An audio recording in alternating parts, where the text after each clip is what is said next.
One place over was 10%, so that was $3.59. No, wait. Henrietta rubbed her eraser over the scratch paper hard enough to make a hole in it. Ugh.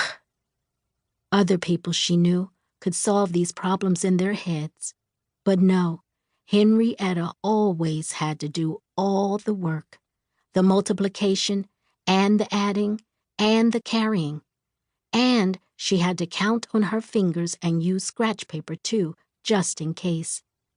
Math took forever, because she was just never sure of where she stood with it. Math was like standing on the beach, near the waterline, as the waves snuck the sand out from beneath her feet. She always had to start over. Henry could almost hear her brother Jordan complaining, "Man, Henrietta, why you gotta always do everything the hard way?"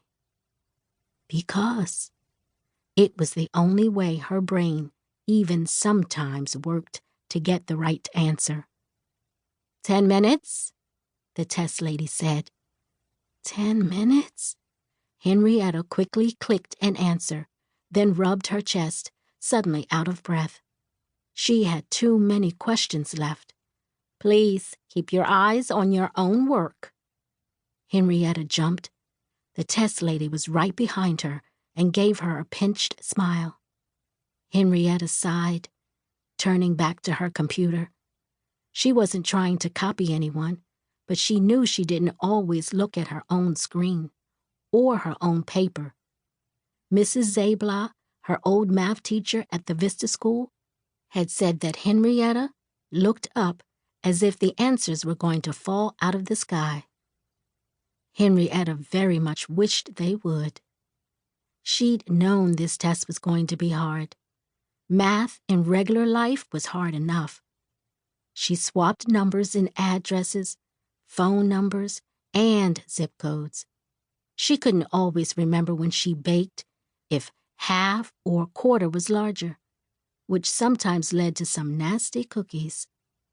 And it had taken her until last summer to finally memorize all of her times tables to 12.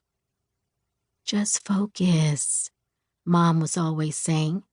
"Buckle down and work." If only Mom could see her now, Henrietta thought. Her whole body was working so hard she was sweating.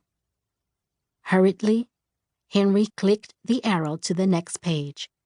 The test lady had said she could get partial credit for getting parts of problems right. So if Henry could get the first steps of a longer problem right, she might still get some credit. She'd do a few from the second page. That would work. There are 18 boys and 20 girls on the school student council.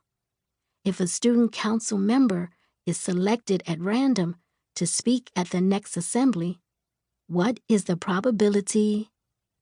Nope, she couldn't deal with random. Jason puts $300 in a savings account that earns 3% interest. Oh no, more percentages. Henrietta's eyes skittered across the screen to the next question. Hendy's garage charges $30 for breaks and $25 per hour of service. If T is the total cost... Henrietta shook her head. Problems with letters took too long. Henrietta clicked the arrow for another page, then another. There was nothing left that she could do quickly. She had to do something. Henry gulped and then, as fast as she could, chose a letter for each of the problems left. A, B, D, C. School started next week, and she needed to have the best score she could. She clicked another random set of answers. B, A, B, D. She would have to take math essentials with a Mrs. Eden or something. She already knew that, but if she just did more problems, maybe she could prove time. The test lady sang out cheerfully as the screen went gray and the test disappeared. Henrietta swallowed, feeling her stomach heave. Math.